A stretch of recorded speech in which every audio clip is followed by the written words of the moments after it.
Hello! So I want to show you how this works.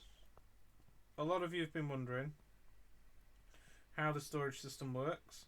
Well, the number one trick is I like to have the ice and the hoppers at the same time, so I use this to align items. So the items get aligned like that, so they can still go in the hoppers if they're the right type of item. And then they whiz around here, and this realigns them to these honey blocks. So for this system, which stores up all the different types of stone and then collects them together into one shulker box, that goes around there, and then it comes in here and it aligns again. And then at this point, and this is very fun and interesting, the only reason it's so trustworthy, oh, there he goes again. I wonder what's going to happen with that. It's going to go in the multi-item storage center. Anyway, come through here. The only way that I found for it to reliably throw items across this gap, so you have to bear in mind it has to jump actually a gap of 4 blocks rather than 3, because there's also these blocks here which hold the signs. So the only way it can reliably do that is if the soul sand column and the water stream are right next to each other, and obviously you can't do that because if that wasn't there, then those two water sources would flow into each other. So I had to align them slightly weird. So the fact that it's aligned next to that honey block means the items touch that water stream here, but they also touch that water there. They're actually in between both blocks, so they go like that, and that's perfect for this build. Doesn't work for everything, but it's perfect for this particular build.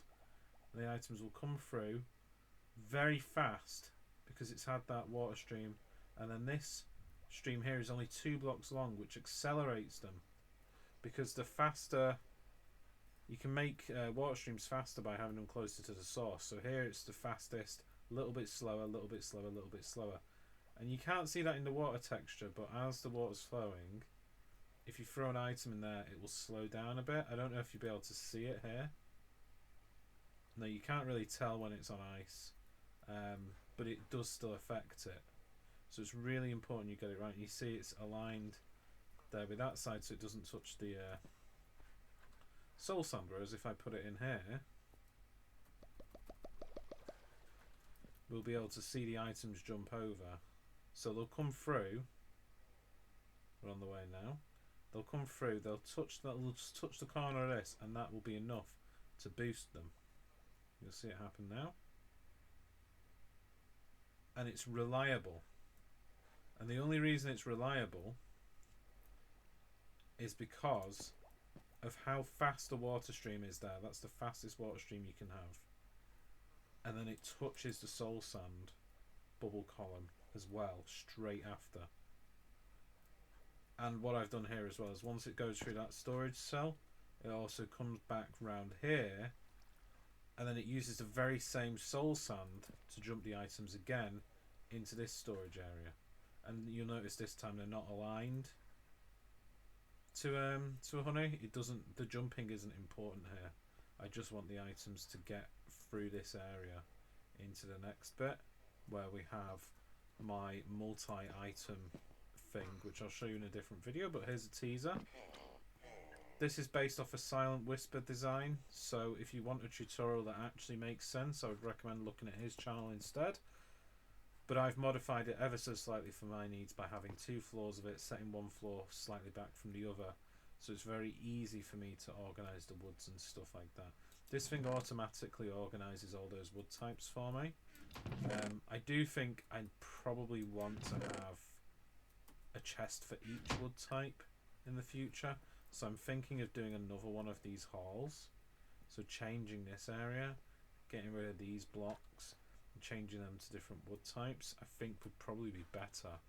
And here we've got like stuff for the temple that I'm working on and other fun things, and a backup light.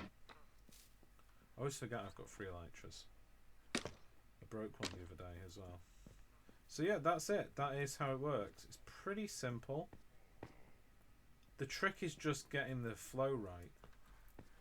So for this, I needed it to jump a gap of 4 blocks, so it needs to be very fast.